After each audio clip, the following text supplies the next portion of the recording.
राजाओं महाराजाओं का राज था। जो भी वो चाहते थे कर देते थे। किसी की जमीन चाहिए होती थी उठा के ले जाते थे।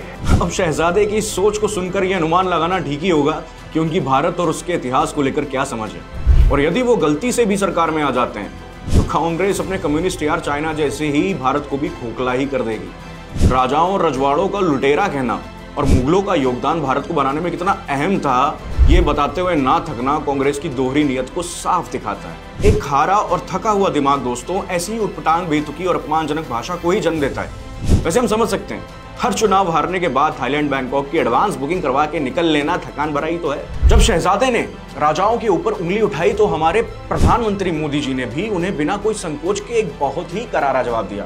और राजा महाराजाओं को गालियां दे रहे हो, उनको अपमानित करते हो। कांग्रेस को औरंगजेब के अत्याचार याद नहीं आते।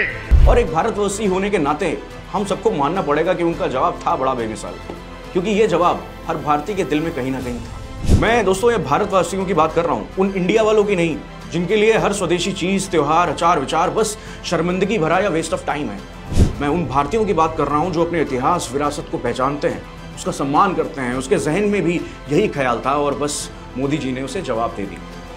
अब अकबर, औरंगजेब बिरयानी कालीन देकर भारत का उत्थान ना करते तो भला भारत का बोलबाला कहाँ होता। ये विचारधारा रखने वाले लोगों से ये उम्मीद रखना ही बेकार है कि हम महाराणा प्रताप के शौर्य को समझेंगे। इनके लिए सम्राट पृथ्वीराज का 17 बार मोहम्मद गोरी के मंसूबों को धूल चटाकर उसे छोड़ देना एक बनावटी कहानी है। और इसे सिद्ध करने के लिए वो पृथ्वीराज रासो जैसे एक मजबूत प्रमाण को भी जुटला देंगे। क्यों? क्योंकि अगर पृथ्वीराज जी के शौर्य का सच सामने आ गया तो भारत में उनके पूर्वजों की बुनियाद रखने वाले परदादा गोरी को महान कैसे दिखाएंगे।